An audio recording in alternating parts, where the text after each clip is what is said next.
Islam, Moorish Ken.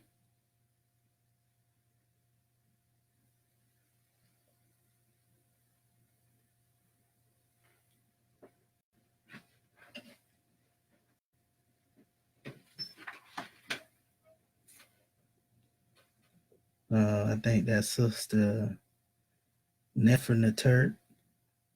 Welcome. Melanie Slayton, Bathsheba Yisrael, and also Nicoleon Davis L. Honors to you all.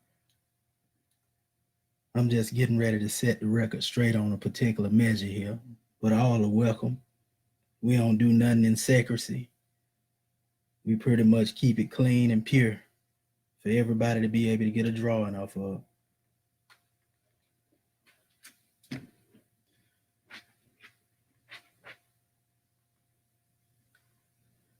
And what I'm getting ready to talk about is the flag of the Moorish American government, being that I am a citizen of the Moorish American government. And I had a lot of inquiring about our flag. And this is not a citizen of the Moorish American government. Not putting this up here to be disrespectful, but he has something there that belongs to the Moorish American nation. And this brother here is actually part of the Moorish Science Temple. But this is the significance of what I'm getting at. And I was asked the question yesterday as to how did our flag become red? Or when was it ever a white flag? Now, if you deal with a particular other school of thought or whatever, you know, be it Hebrew or the Comedian school of thought, that's all as well. You can still sit in here and learn something, you know. So it's not a measure to where, again, this is some solely a Moorish measure. I just want to set the record straight. Well, since I'm here, I might as well not hold y'all up and waste your time. And I know more of our people be coming in. Honest to the other brother here. Or is that? Let me see. Lattery Bay. I'm kind of at an odd angle, so I can't really see exactly everybody's name. But nevertheless, we here. So, this particular flag represents the state in which the original Moorish flag was represented. Now, I know it's going to be a couple of people that come on here that may be in the temple and they're going to say, well, the prophet said, what kind of flag is the Moorish flag? It's a red flag with a 5-pointed open green star in the center. And we're going to get to that in a second. So just hold your fezzes. But I want you to look at this before I go any further into my measure. Let me see here. Okay.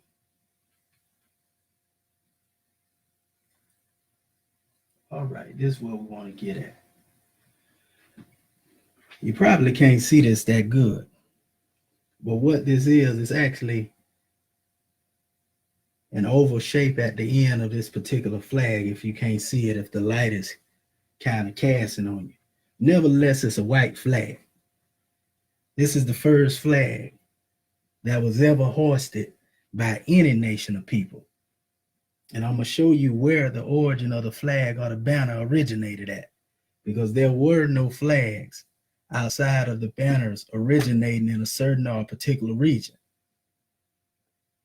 I don't care what flag you think about now, today, up to date, there was no flag outside of where I'm getting ready to show you. So the first flag to ever be planted in any soil was an all-white banner.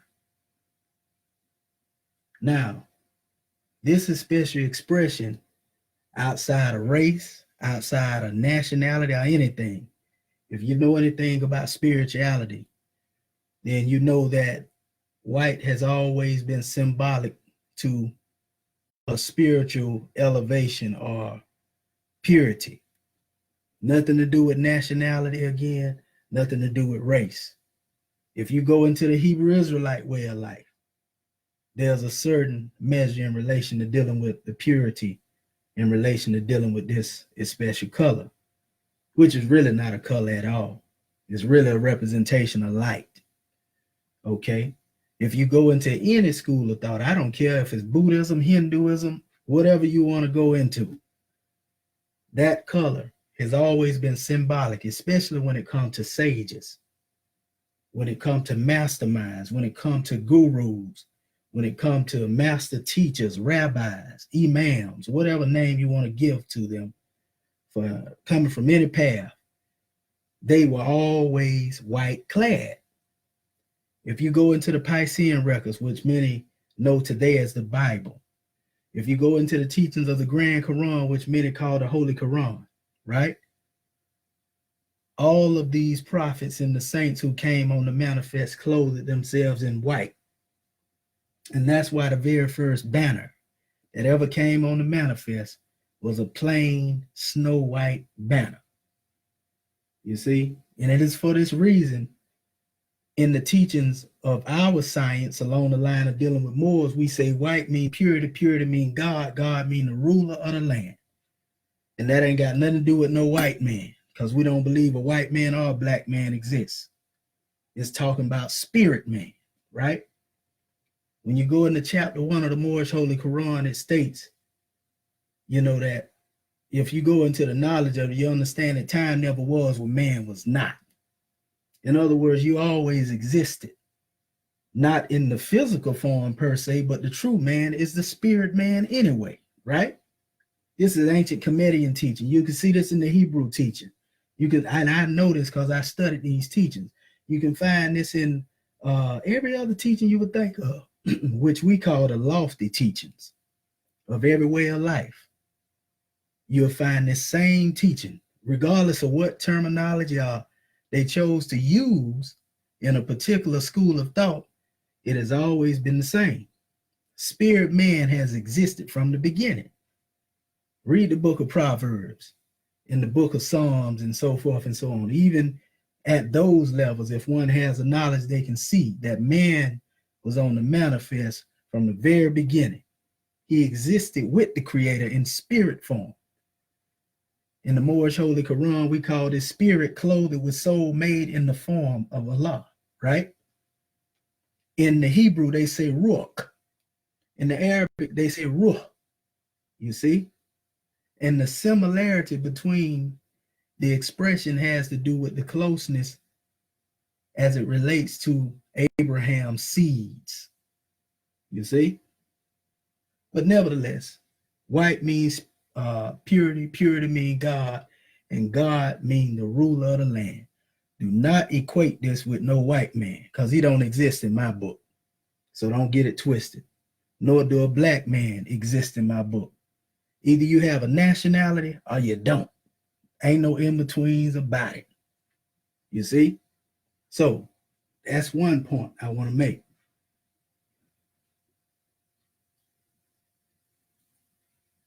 Now, this is the first time, and many people confuse this with being an axe. But what this is actually called, it is called the ayat netter. You see it all over the place. If you ever heard the word ayat used by the Arabs, they say ayat means sign. You see, this is a flag that's planted in the ground by the god of ancient Kemet. Nature, symbolic, but see, God is expressed in the form of man, right? Even in the biblical text, they refer to the Ancient of Days. You see, they describe the Creator in the form of man, but it's not a carnal man. Don't get it twisted. So nevertheless, the first flag was planted by the divine Creator himself. And he planted this flag within creation of the universe. And if you notice over here, you see that there's a star over here.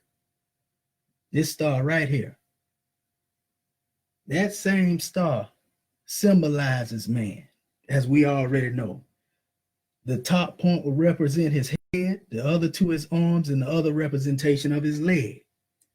And this is why you hear people say arm, leg, arm, head. A man is made in the image of God. So if you are made in the image of God and you've never seen God per se, you've never seen the spirit in the essence of your being. But you know that if it leave your body, then we call that death, right? So, nevertheless, spirit man, God, planted the first flag in creation. This same symbol became the standard that is known today by us as banners, flags, and certain standards, right? Ensigns that symbolize what we represent as a nation or a people. You see? And also, I want to get into this word, God, because a lot of people get that twisted. And they begin to think, because they speak English, that's the other name for supreme being, the creator. But God is not necessarily the name of the creator. That's just our interpretation or description of the creator in the English language. That's elementary stuff. I don't even have to really go, and y'all already know that. I'm just putting it out there for those who don't know it, right? So, really, this word was originated from 3 Greek words. And if you go into Masonic lodges, you will see it in the form of Gomar, Oz, and Debar. Those who know what I'm talking about, they already know what it is. I ain't even got to go into depth, but I will anyway. Gomar means wisdom. Oz means strength. And Debar means beauty. So it's wisdom, strength, and beauty. That's where they play that on. So these are just 3 attributes from the creator. He has far more attributes than 3. But those are the 3 that he choose. Well, we say they choose to represent, and say God, So God is more than just wisdom, strength, and beauty, although he has those attributes and many more. Like I say, it come in many different names, right? You can't limit his attributes per se. Even though in the Grand Quran are the teachings of the holy city of Mecca, is Speaker 99, there's also teaching to let you know that it's even more in which you have no knowledge of. If you go into the lofty teachings of that, you got to study Sufism for that knowledge, right? So nevertheless, we emphasizing on the star, and we emphasizing on this banner, this flag, this standard, this ayat, as they call it, right? Let me keep it moving.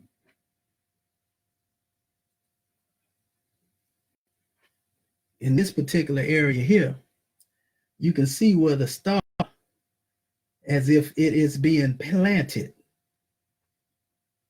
as a seed, and then the standard or the flag is raised as a result of the star being planted as a seed.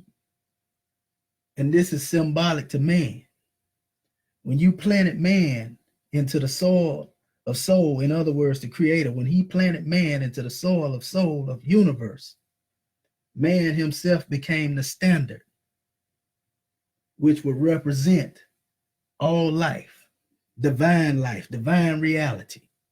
I don't care what religious belief you stand on, it don't matter. All is well. I respect you. But when it come down to that, man himself, and we ain't getting into the gender aspect. So don't think when I say man, because really I'm talking about the master of Almighty and his nature, man, right? And that go beyond gender, you see? And for those who study the Quran, it's master of Allah's nature, you see? So dealing with this, man himself becomes the standard and the embodiment. Now, what does these principles represent in man, according to the ancient Egyptian way? Because this is a hieroglyph, as they call it, Medu-Neter. It's the language of God, which is also the original language that some people like to call Hebrew. It's really known as Proto-Sinaitic, Proto-Canaanite. If you don't believe me, go and Google it right now and watch what you come up with. Watch what you see in Mount Sinai. And then you understand why it had to be revealed that way, because that's where Moses received his law from. You see? Okay. And I see that one right there is kind of blurred too. But nevertheless, we'll move on to the next one, part itself.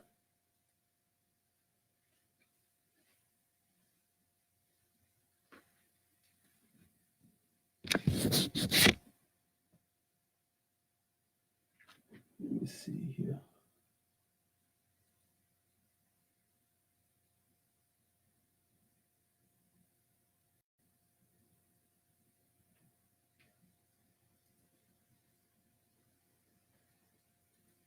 Tell you what,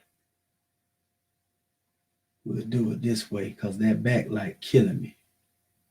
I'm gonna just go right here to my post and you can see it better that way. There you go, right there. That's what I was just referring to. That particular star being planted as a seed and manifestation of life coming out of that. But that star is known to represent harmony, truth, balance, right order, and justice. You see, these were the principles of Ma'at, the ancient principles in Kemet. Harmony, truth, balance, right order, and justice. And I don't know a way of life out there right now that doesn't promote harmony, truth, balance, right order, and justice. If you say you're a Hebrew Israelite, then I'm pretty sure your teachings have the roots of harmony, truth, balance, right order, and justice in them. If you say you study Nubianism, and I'm pretty much convinced, because they taught certain aspects of the Egyptian knowledge, and still do. But I'm pretty sure that you demonstrate harmony, truth, balance, right order, and justice as well. And that can be said about every way of life. I don't have to go through all of them. Nevertheless, that particular star represented a seed that was planted within creation, and a standard was made manifest in the form of what we would call a banner, a flag, right? It's not an axe. Don't let them lie to you. And that was a symbol that represented the name of God. So you have God as a representation of a flag or a standard. And then you have the star, which represents the seed that was planted in creation, being one with that God. So in other words, this standard is represented by harmony, truth, balance, right order, and justice. You see, in creation. In the teachings of Moorish science, we call this love, truth, peace, freedom, and justice, because the harmony becomes the love. You see, truth remain the same: love, truth, peace, freedom, and justice. Harmony, truth, right order, harmony, truth, balance, right order, and justice. So you got the peace, you see, that's the balance. Right order, that's freedom. That's what it leads to, and justice remain the same. So this is where the principles of the teachings of Moorish science derive from. They came from ancient Egypt.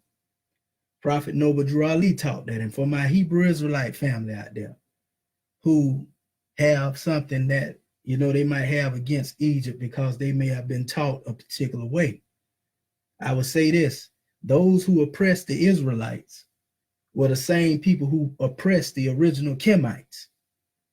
So go back and do the research, and you'll find that during the time of 3100 BC, when Lower and Upper Egypt were united by King Mena, and he allowed nomads and everybody else to come in, because that's the way we were. We let everybody come amongst us. And they came out of the Caucasus Mountains. They were known as the Hyksos, or as the Hekaukasu. They infiltrated the culture, and they began to kill off the men and rape the women, and then they took the throne of Egypt. And this was roughly around the time between, you can say they came at their heights between the 15th up into the 16th, and even after, it's been pretty much a mixed blood ever since. These are the people that Moses or Musa, Ahmosi, had to encounter. It was not the original Kemites. This is a teaching that most people don't have a knowledge to even teach, or they don't even emphasize that, because if they did, you wouldn't see so much division among our people now. See, what I'm going to give you is going to bridge the gap. You see, I'm going to give every house something that they can eat off of and come in the union. That's if you want it. But if you're stuck in your ways, then you're going to keep it moving. Then this measurement for whoever it's meant for. You feel me? So nevertheless, when you deal with, again, those who were enslaving the Israelites, they were also enslaving the original inhabitants.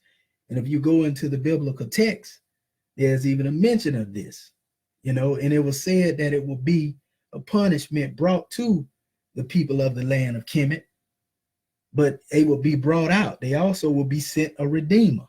Now we know Moses wasn't a redeemer to ancient Kemites. He was a redeemer to the lost sheep of the house of Israel. You see? So who was the redeemer to the ancient Kemites? Go back and read your Bible. Because he said he was going to bring them out, and he called Egypt his people, Israel his inheritance, and all in one breath. You see? So he considered them together. He joined them. This is what the Creator did, right? That's a whole nother measure. I just wanted to emphasize that, to break the ice, so to speak, a little bit when it comes to dealing with my people who may think that it's some opposition. Because a lot of these individuals up here that think they master teachers, they don't know how to teach nothing but demarcation and division among our people. And that's why our people can't unite as a whole. Okay, let me move ahead again, right? Let me see here. Okay. Now I want to go here. This brother, this entity known as Osiris, known as Osar. Osiris is the Greek name, so it's Osar, right? Osar was first taught by another known as Tehuti. This is not mythology. Don't let nobody lie to you. Tehuti is really the Hermes known to the Greek, the one that the clothing line is named after. Tehuti is really the Enoch of the Bible. Tehuti is really the Enoch of the Quran, or Idris is what he is known as, or Akhnuk, right? The book of Enoch, if you ever got a chance to read it, and you read the beginning of it, it'll tell you that he was taken up into heaven. They say he never seen a death. Even the biblical text say this, right? But if you go into the teaching of Tehuti, or the one known as Thoth, they would also tell you the same thing, that he was taken up. But everybody know this that deal with universal knowledge. If you study deep enough, you know what I'm talking about. So nevertheless, Osar was the first student of Tehuti. Tehuti was a personification of divine mind. The European will tell you Tehuti was just a god. He was a demigod. Osiris was just a god. It didn't work like that. All of these individuals represented personification of attributes, a living example of attributes. In other words, if God represented love, then one would embody love. If God represented truth, then one would be an embodiment of truth. They would study truth all their lives until they personified the truth, and they became one with the truth, and the truth became one with them. That would be their assignment. You see, if they represented peace, then that's what they would personify. That's why you have one known as Tahotep, you see, dealing with peace, you see, and freedom and justice, and all these principles are really attributes. So these principles, harmony, truth, balance, right, order, and justice, love, truth, peace, freedom, and justice existed long before man came on the manifest, right? So nevertheless, they say, well, what? They don't even look human, look like a cartoon character, right? But there's symbolism in this. And if you know anything about it, you can see he white clad. He has on the atef, you see, which is dealing with the crown of Kemet. He also has feathers on each side, ostrich feathers, exactly. He has the crook and the flail in his hand, representing sovereignty and power. You see? But nevertheless, he was the first teacher after being a student of divine mind. So Osiris or Osar is known as the first civilizer. In other words, he was the first representation of the standard or the flag or the banner that I pointed out to you earlier. He would represent a living expression of the seed that was planted and raised to become a living sign for the ancient Egyptians to follow. I ain't trying to force that on you if you study the teachings of, whatever you study. I'm just telling you what it represented according to Kemet. And also those who think they know about Kemet got to go back and do some research too, because the way you have been taught from the books of E. Wallace Budge, the way you have been taught from E.A. Waite, the way you have been taught by the teachings of Gaston Masfero,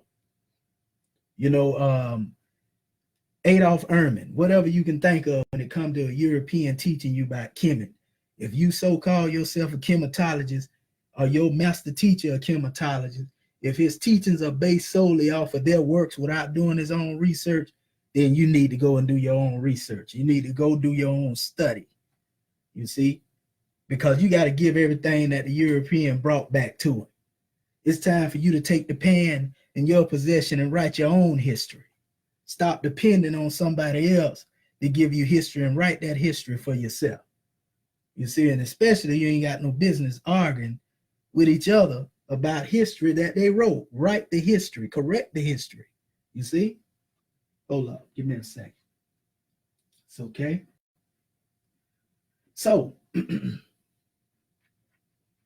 nevertheless, Osar represented, again, the first manifestation of spirit man, who represented harmony, truth, balance, right, order, and justice, who was planted as a seed in the soil of the universe, and he unfolded as a God man on the plane of things made manifest. We call it earth, right? Okay. Let me keep it moving. Now,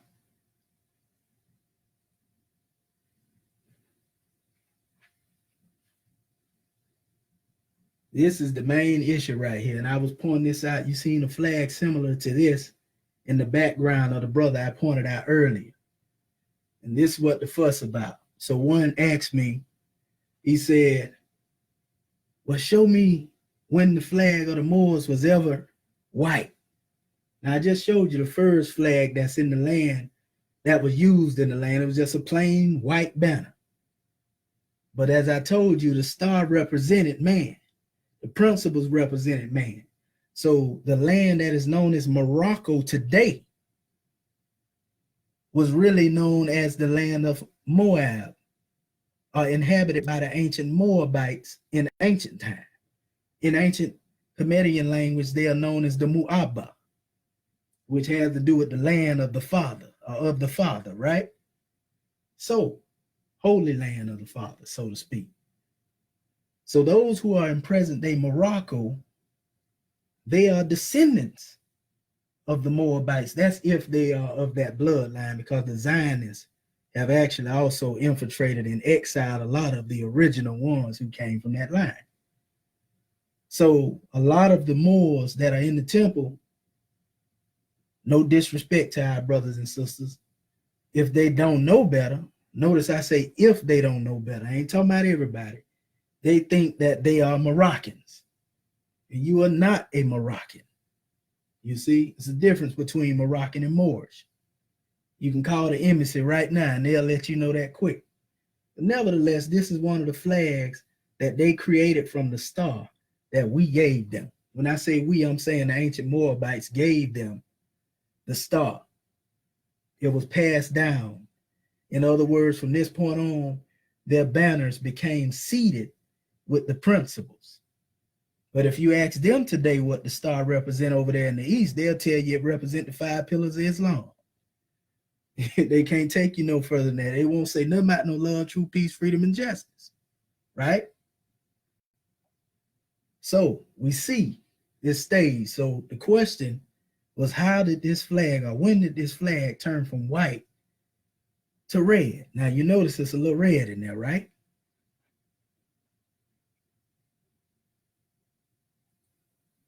Now, and I put this in the thread because I was answering a brother's question. So I'm really going down my timeline and showing you this, and hopefully he on here so he can get some of this too.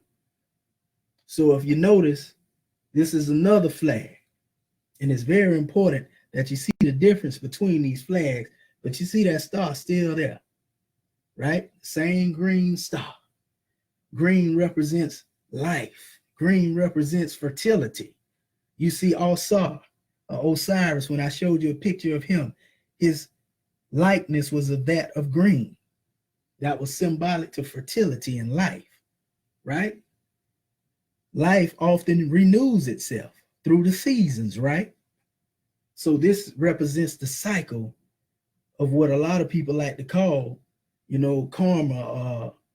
Some people call it the wheel of Dharma, or some people say reincarnation. Some people call it transmutation. Whatever the case whatever you want to use, that green is symbolic to high science.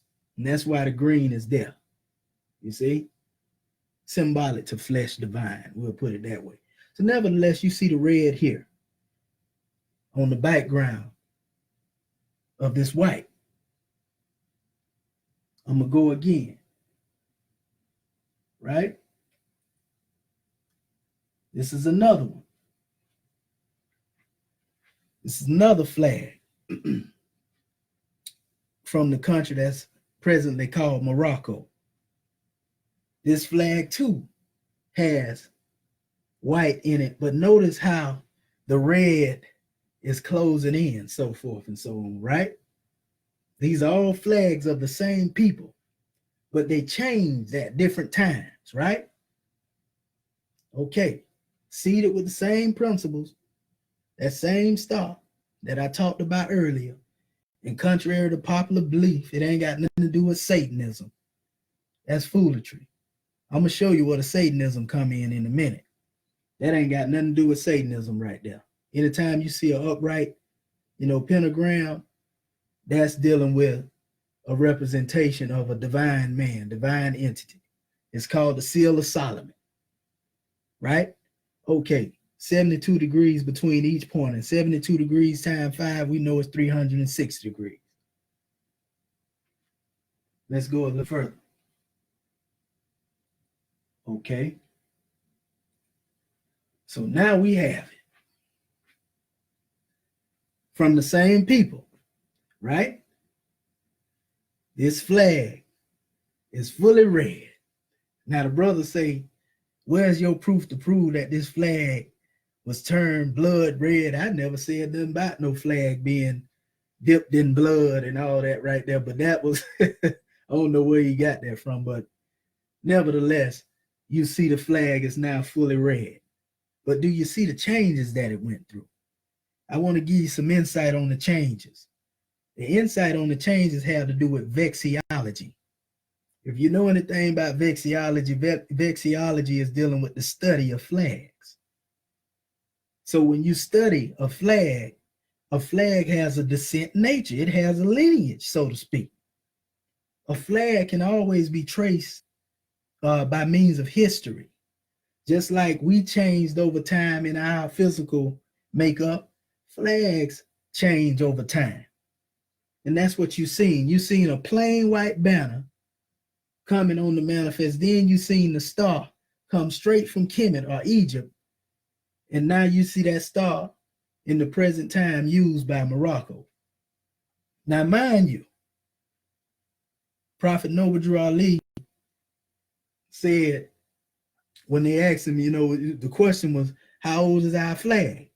Now, in the 102s, that's the 102 questions for Moorish Americans, it is over 50,000 years old, right? And that was the questionnaire for the Moorish Holy Temple of Science. But when you come into the 101s, which are mostly used now in this era time, he asks, how old is our flag? It says over 10,000 years or 10,000 years old, right? Now, if you have any knowledge, you know when it said that the flag is over 10,000 years old, or over 50,000 years old per se, and he changed the figure because he knew our people couldn't fathom what 50,000 years even looked like, right? Even 10,000 years, they can't fathom what that looked like either. But nevertheless, it was not this banner in the form that it is being 50,000 years old, because this banner right here didn't come on the manifest really, over a couple of 100 years ago in this form that you see it. What was ancient about the flag that was over 10,000 or 50,000 years, it was the principles. And those who have been on here for a minute know that if God came on the manifest and he was harmony, truth, balance, right, order, and justice, he was love, truth, peace, freedom, and justice, then that means he existed, spirit man existed way before a physical flag came on the manifest. This is the real science behind it. But the actual flag in the form you see it like this, you see it flying in Morocco, you see Moors flying it over here, that flag is not 50,000 years old. Don't get me twisted. I ain't talking about the principles in the flag. I'm talking about the banner, the physical flag is not 50,000 years old. I just showed you how old the original flag was, right? It is the principles. The only problem is with this flag, and this is where a lot of people finna get upset right here, is that this particular flag, though it was passed down and seeded with these principles of divinity that we're talking about, this flag was used to enslave our brothers and sisters. Oh, they upset now. In other words, the sheikh or the sultan per se, Sidi Muhammad, he allowed George Washington to use this flag in 1776 when they allowed them to move along the seas and the shores. He allowed them to use this flag in this form now, and they used it to basically carry the cargo. That means if long as this flag is flying on your ship, whatever you got on the bottom of your ship, won't nobody mess with you. So in other words, our own brothers aided and assisted in that particular part. Now, hold up. If you know anything about the true teachings of Islam, it say man's supposed to teach or speak the truth even if it's against himself. If the brother was in error, he was in error. That don't take nothing from the Moors in this especially era and time, who are trying to uphold whatever principles that they uphold in relation to dealing with love, truth, peace, freedom, and justice. But I'm going to show you all of this because I'm leading up to a particular point that I'm finna get to right now. But I just want you to know that this flag was used so that George Washington can demonstrate human trafficking, move his cargo, and be unmolested while doing it. You see? I mean, hey, it was big business back then. You know, you a slave, you was property back then, you see? And all this was written in law. The Black Codes was written in 1685. 1865 was based off of them. So you was property. So any cargo and property that was on that ship, as long as this flag was flying, then it was all good. Take them on. Don't mess with that ship right there. That's one of us. So basically, our brother in the East allowed him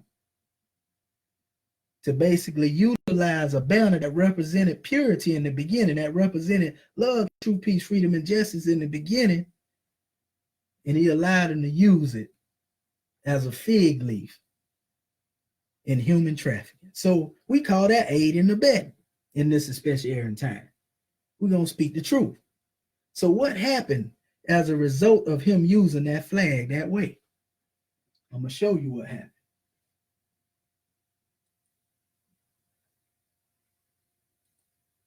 This is for everybody that may be upset. That's what happened. You see that star? It's inverted. That's the satanic aspect right there. Now, there's a significance to this, and I'm going to show it to you in a minute. But that's a fallen man. That's a fallen star. If love, truth, peace, freedom, and justice represent the upright star, then this star which is fallen represent that which is in opposition to love, truth, peace, freedom, and justice. So when that flag was used in the way that it was used to aid and assist in the enslavement or human trafficking, it became a fallow flag. And if you know anything about that, meaning it was of no use, it had no, that was it. Yeah, you still got the semblance of the principles of love, truth, peace, freedom, and justice there, but the principles ain't in it. At least the nation wasn't representing it, right?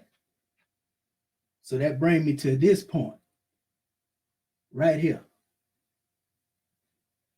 If you can see this, if you notice it in this picture here, the brother Prophet Noble Drew Ali has this flag. And I might even have to pick this apparatus up for you to see it even better. And you can see it. He has it up there, upside down, inverted. Now, does that mean that he was representing the devil? No, that don't mean that. He was telling you that that nation was in adversity to the principles that it represented. They couldn't even fly their flag at that time. But that's what he was expressing. That's what the Prophet Noble Drew Ali was expressing, that those people, our brothers and sisters in that land, had not upheld the principles of love, truth, peace, freedom, and justice. And not only that, anytime you see that nation's flag flying upside down, if you go into flag protocol, if you know what flag protocol represents, then that means the flag is being flown in distress. It means a nation in distress. A nation needs some help. So how can you yourself be helped from a nation that needs help? Did that make any sense? I mean, if somebody's in dire need of, you always hear somebody say, well, if you can't help yourself, you can't help nobody.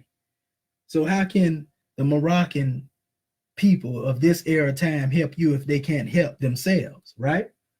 So nevertheless, we call this, because it's actually in our questionnaire, you know, when it speaks of an inverted thought pattern along the line of Lucifer, Satan, devil, dragon, beast. And Lucifer, if you know the story about him in the biblical text, they say he was among the angels. He was like one of the high ranking among those that was in heaven, but he became a fallen star. He was cast into hell, right? In the Quran, they call him Iblis or Ablas. That's why a lot of people say ignorance is bliss, right? So, nevertheless, man fell in his thought. So the devil is not some spooky outsider. It represents the thought pattern, a fallen thought pattern that becomes consumed with materialism, consumed with the carnal ways of life. I'm going to tell you the truth. I ain't going to play with you. Uncut and raw. Because I know what Noble Drew Ali brought in truth. So, when he fell into the state of the pit, or as we call it, the pitfall of human knowledge, fell from Lucifer, then the satanic mindset became manifest. And if you go into ancient Kemet, and you know the story about who killed Osiris, who I pointed out to you earlier, the ancient Comedian god man, then you will learn that his name was Set. Some people say Sutek, right? Darkness, evil. It's also symbolic to the sun going down and darkness coming up. You know, this also have symbolic representation to that story. But nevertheless, it is said that Osiris was killed by Set.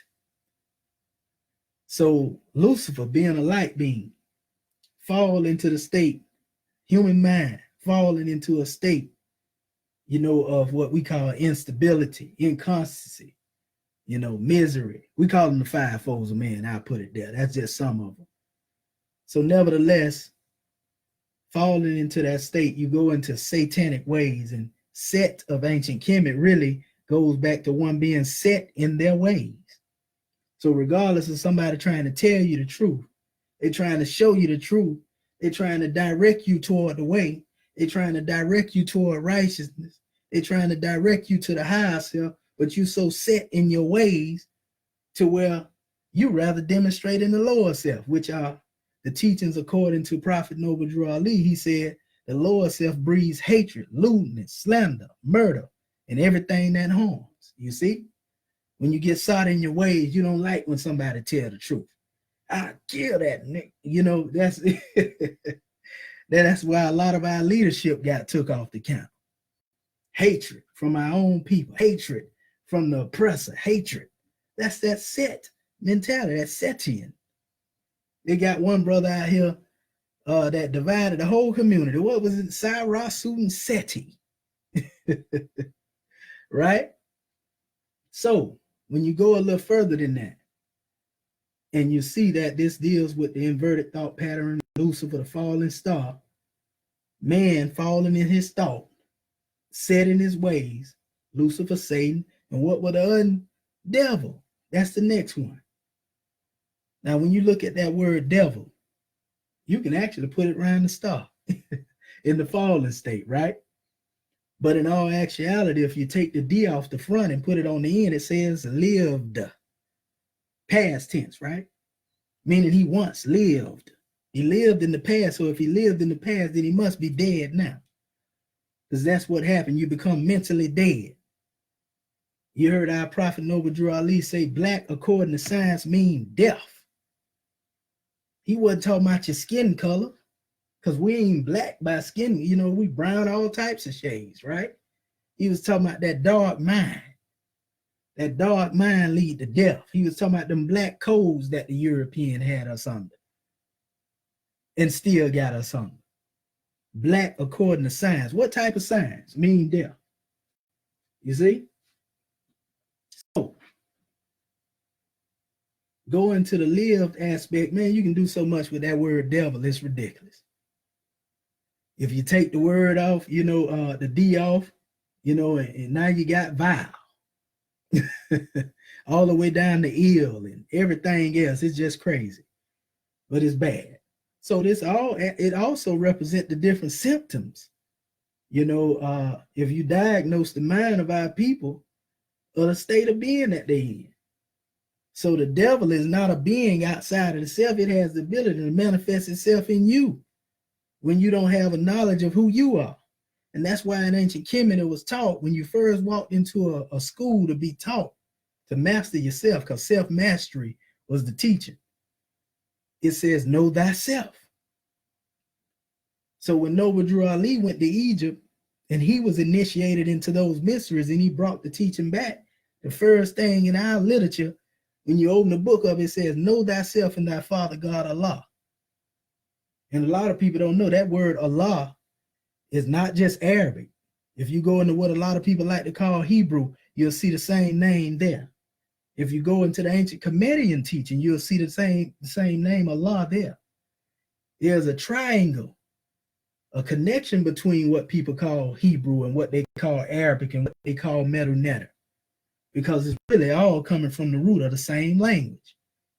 Don't expect those to teach you this right here that are studying those doctrines that you study if they are against it, because it's not natural for somebody to big up their opposition.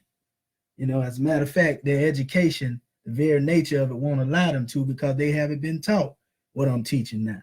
I'm going to give you the whole truth and nothing but the truth, so help you God. I ain't going to even play.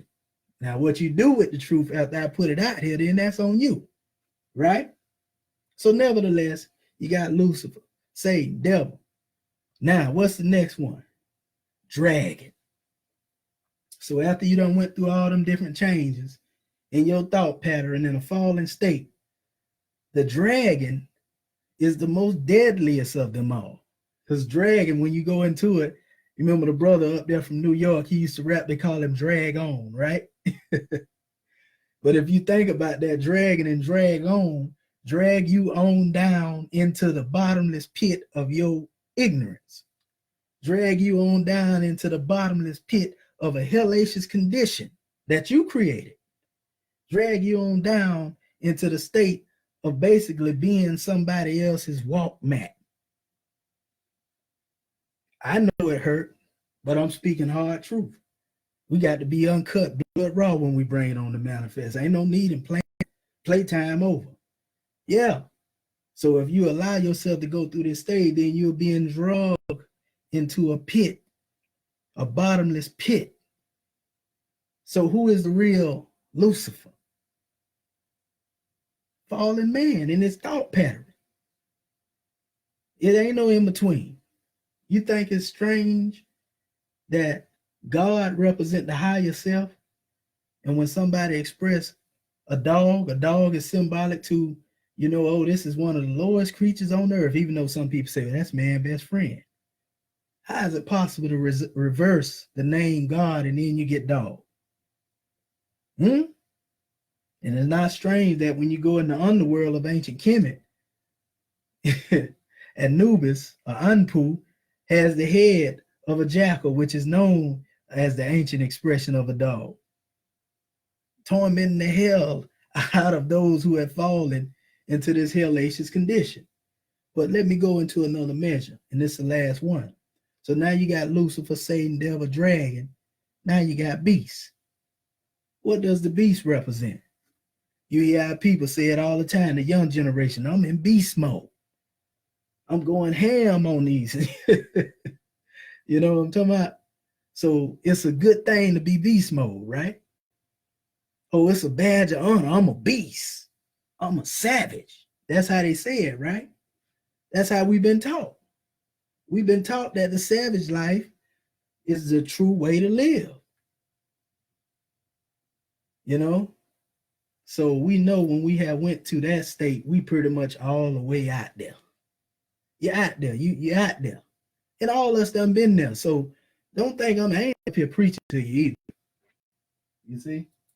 I ain't preaching to you. I'm just setting out the lesson. This lesson right here can be your blessing or whatever. Because I don't consider myself no rabbi, no imam, and none of that right there, I'm just one bringing the truth to you. Stations don't even matter. I come as a man of no reputation. So when it come down to dealing with that aspect, we in some serious trouble. But we can see what happened to those who call themselves Moroccans.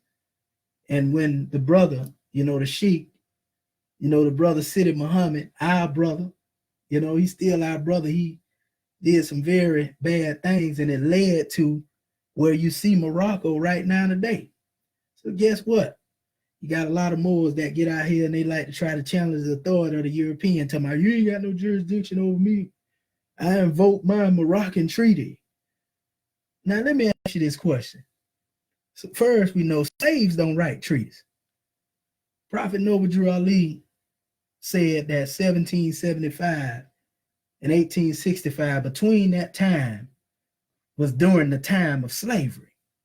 So if the treaty came on the manifest, let's say 1787, 1781, between this area or whatever, right?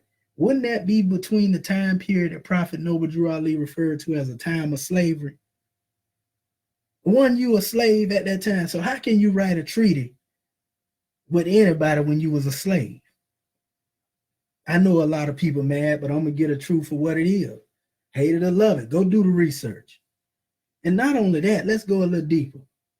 Because a lot of people like to use the treaty to make their stance, right?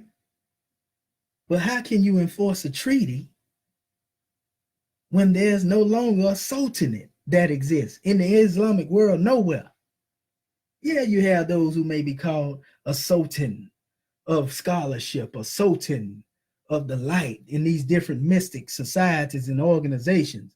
But truth be told, literally, there is no sultanate in the East. And this was given up by even the Sultan of the Zanzibar during the time of the apartheid. And they accepted the title like president and king and, monarchs and all of that. And that's what happened in Morocco.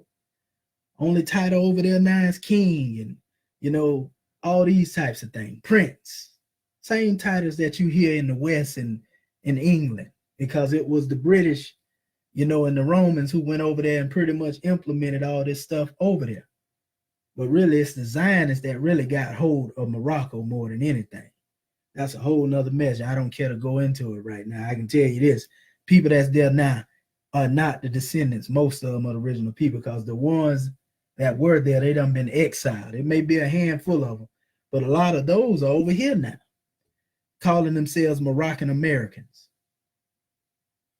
They in Britain, calling themselves, you know, a part of a British protectorate. So, I mean, since the time of the prophet up to now, they have been in a state of distress.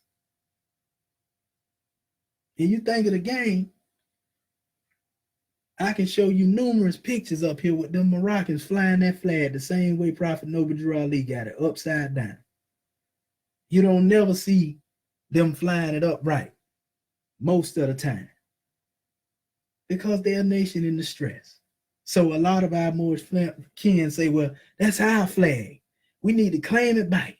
The prophet says a red flag with a 5-pointed open green star in the center. Truly, he said that. But you know the thing about it? He was giving you the ingredients of what a Moorish flag looked like. Because again, it's a difference between Moorish and Moroccan. It's a big difference. If you don't know that right there, something wrong with you. And I just showed you the different stages that the flag came through, the changes that it made. So if their flag went through those changes, just like the United States flag, it went through many changes, but it was still called a U.S. flag.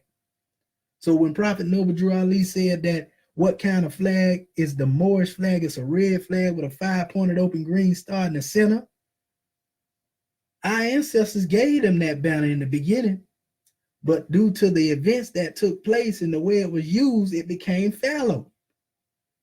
And that's why in the Moorish Holy Quran, it say cherubim and seraphim have come forth with new garbs, and they have woven celestial garbs, because old garbs, for himself, had worn out. The old garbs had worn out. So they needed a new garb to be brought on the manifest. And we're going to show you what that new garb is in a minute. I know a lot of individuals don't like that, but we're going to give it blood raw. I keep telling y'all to leave me alone and just let me help build my people up and teach my people. But y'all keep coming in here on my page with that no. So now I'm going to give it to you blood raw. I ain't holding nothing back. I don't care who don't like it. And I ain't worrying about all that coming in my inbox with that foolery. Please, you better ask somebody that know me. But anyway, when you go up here, this particular flag is the flag in its rightful state now that represent our Moorish people. I want to make this clear. This is not the flag of the Moorish Science Temple. Don't flatter yourself. Never has it been said that this is the flag of the Moorish Science Temple. This is the flag of the Moorish American government. This is the flag of all 60 million of our people. And they say, that ain't the flag. The Prophet Noble Drew Ali didn't bring that. Well, he said, every word that I speak is spirit, and you Moors had better take heed. Now, I'm going to show you something in relation to dealing with that. If every word he speaks is spirit, and the Moors had better take heed, there's a warning that we read after every meeting. And in the course of this warning, and I actually put it here in the flag, it says a warning from the prophet.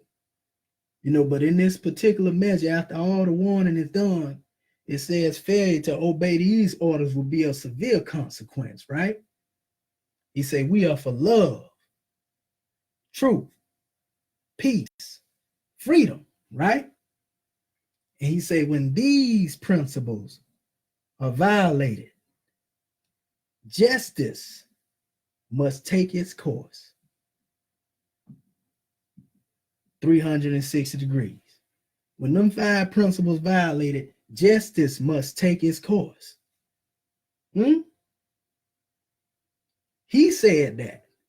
So when he spoke that into a manifestation, if every word that he speaks is spirit, then he spoke this flag into existence, whether you accept it or not, because he said it in that way.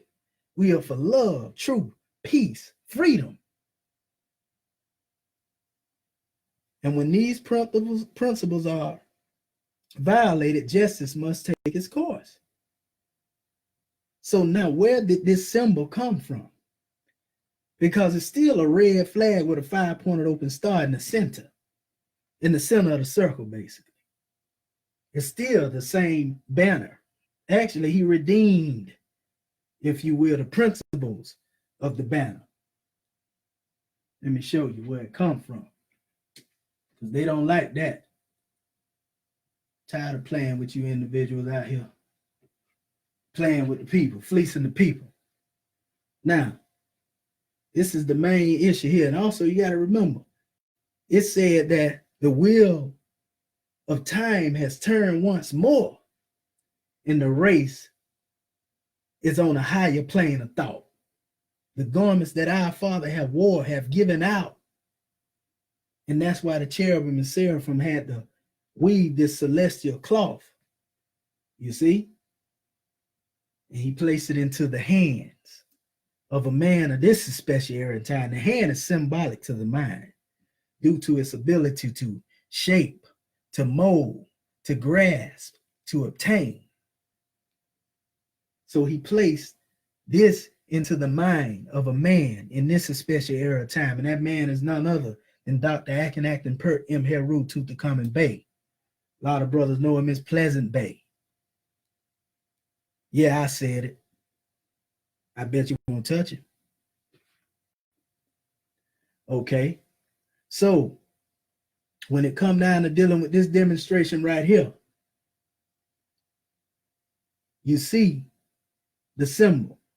This, contrary to popular belief, is the original charm, adept charm brought by Prophet Noble Drew Ali. Though you have some who would like to try to fleece the people and lie and tell them, no, that symbol came from Kirkman Bey. Kirkman Bey wasn't one of the prophet's adepts. You don't know what you're talking about. Kirkman Bey brought that symbol. Yeah, I'm one of them new Moors that came to sit you old Moors down in the bite. The one the prophet prophesied. I state that boldly. So that is the symbol Kirkman Bey brought. He made the background blue.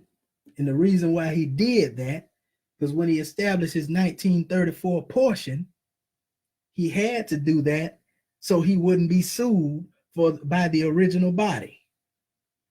He had to do that to distinguish his symbol from the original symbol and be unhindered, so to speak. But nevertheless, that's the original symbol that the prophet had. It was a white one. So that symbol and that flag in that form, in all actuality, if you were to take the same flag that's spoken of as a red flag with a 5-pointed green star in the center, and you place that in the midst of that symbol, then what do you have? If you say the prophet brought that in that form, and we know he brought it inverted, the only way it can be upright is if it's in that banner. You ain't got no business flying the flag like that upright. Fly like the prophet flew it. He flew it inverted. So this particular flag is the flag of the Moorish American government. Again, not the Moorish Science Temple. Never has it been said that this was the flag of the Moorish Science Temple.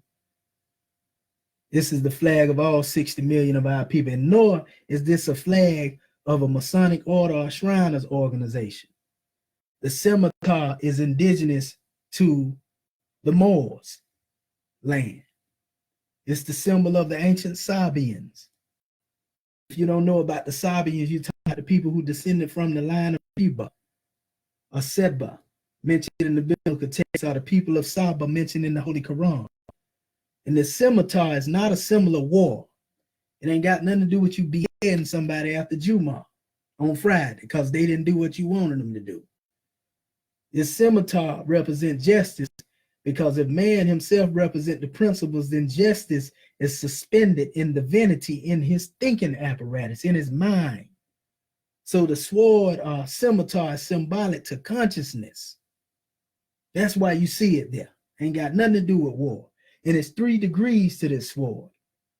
Just like it's 3 degrees to mastering man's nature: belief, faith, and fruition. Faith, hope, and love, right? The convex or the blade, it represents the spirit. Then the prophet say every word that he speaks is spirit, and you Moors better take heed. If you take the S off the front of the word sword and put it on the end, then what does it become? Words, right? Okay. Now, spirit represents the blade.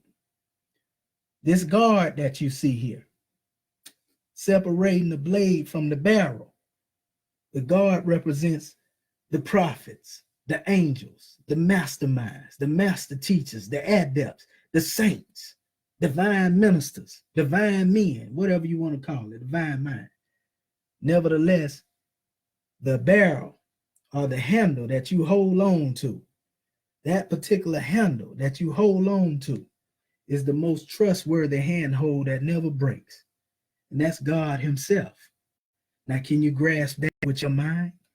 If the hand is symbolic to the mind, you can grasp that with your mind. That's what the scimitar represents. So before you begin to condemn something or speak on something, speak on what you know. Because we're putting it out here for you. And I'm putting it out here clear. And I'm taking my time with it because I want to make sure when you quote me right. I want to make sure when you talk about the Moorish American government and this flag, you recognize what it is. Because the flag has been accepted already as the flag of our people, whether you accept it or not. And I want to say this too. This measure is not to be meant to be derogatory to anybody in a particular organization, whatever temple it is you belong to, because I got plenty good brothers who are in the temple that I draw with. You know what I'm saying? They already know what time it is. They know what it means to be a nation of people. I've been reaching out to my NOI family. Everything I say is meant to bring about a union. It's dealing with the uniting of the Asiatic states. And y'all too comfortable when it comes to fleecing the people. That's why I ain't playing with you. The ones who get offended. If you offended and you mad, I hope you hear me clearly. I ain't playing with you because it's too much foolery going on right now. And we need to be free as a people. And y'all steady going back and forth, talking about what the prophet didn't bring. The prophet brought this, didn't bring that, and that there. And you don't even have authority over the prophet's movement.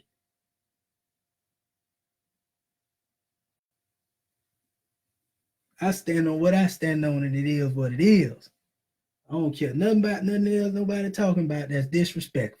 If it's about bringing the unity together, all is well. That's what I demonstrate. If you NOI and you about unity, you about uniting your people, you can see that we need to build self-determination, government, and all of that. You my brother. If you New Wabian and you know what self-determination is, you about building government, you my brother. If you in the MST of A and you about self-determination, self-government, you my brother. If you want to learn, stop taking offense and study. Don't get mad because you don't understand something, somebody taught you something else. Study. Because you just regurgitating what somebody else said, man, and you scared because you in a position or you feel like the authority you're a part of, oh, they're going to take that if they see me over there demonstrating with you. Let me tell you something, man. A position or a post don't make me demonstrate what I demonstrate to my people. My ministry intact anyway, though I honor the station that I represent. No true leader will make their people scared to the extent to where they scared to talk along the line of unity, and they don't want to deal with no union with their people. And that go for my Hebrew family too. If you about unity, then I'm about unity too. You know what I'm saying? If you know those who study whatever it is you study, it's about oneness, man. It don't make no sense for everybody to be so-called scholars, you know, and have all this knowledge and you can't even sit down at the table together. You're scared to sit down at the table together. Come on, man. We got too much, man. We ain't got time to be wasting right now. Y'all keep on playing. I'm gonna close it out with this measure right here.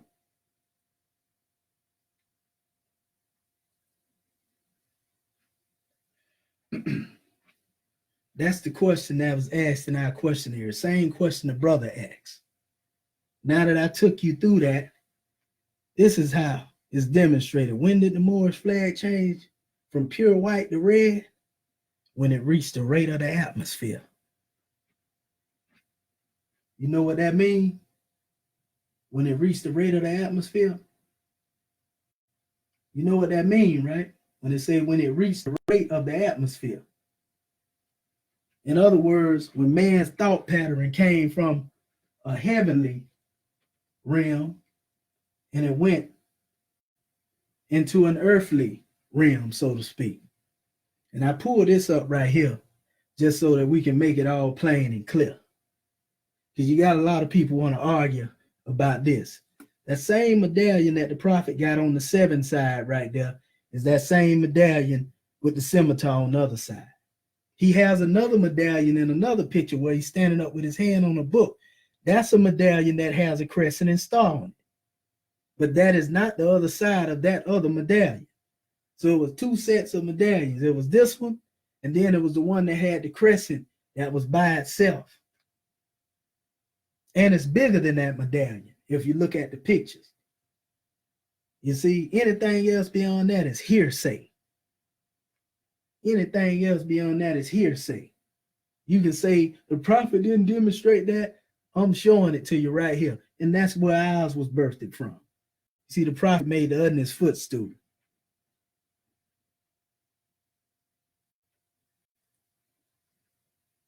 And I'm gonna leave it right there, because I said enough. But you just got to purify your heart and mind. Again, when did the flag change from white to red? When it reached the rate of the atmosphere. When man fell in his consciousness from a divine state of thinking into a demonic, devilish way of thinking. So even if you put that in the context of the phases, you can put the phases in the context of degrees. You got the white phase, you got the red phase, and you got a black phase. We don't wear black phases because we know black, according to science, mean death.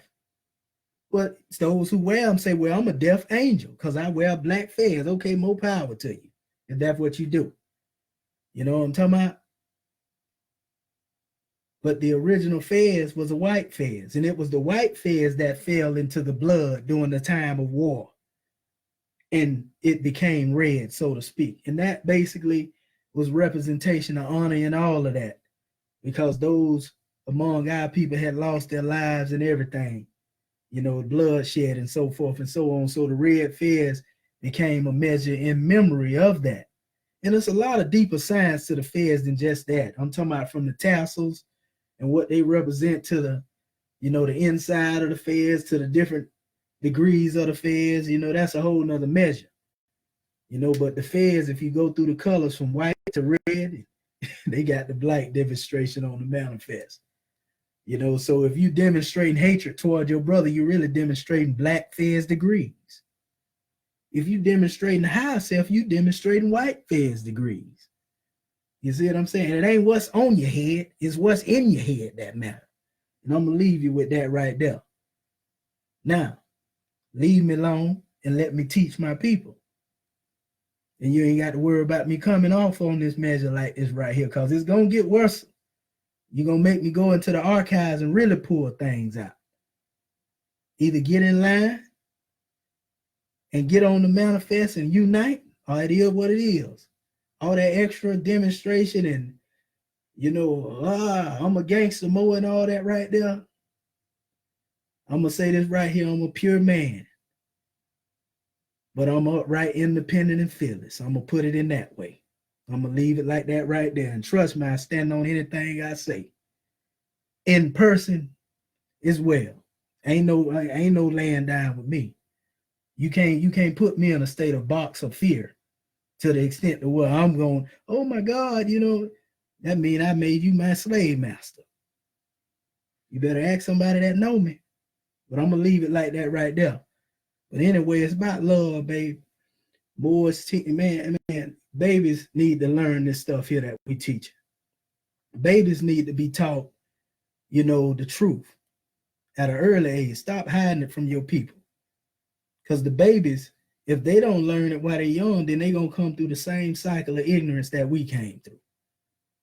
Because it really ain't about us anyway. What Prophet Noble Drew Ali said, that the babies were going to come forth with their eyes wide open. So that being said, I want to say peace to your family. Shalom, shalom to my Hebrew family. Peace, peace to the gods and earths if you're on here. Rahubat. To those who are Nuwabians on here, Assalamu alaikum rahmatullah barakatuhu. If you're Orthodox and you're Nation of Islam and you're on here, you see what I'm saying? Shemotepu to my Moorish kin, Ashe, Yahuru, all that there. Peace and love, family.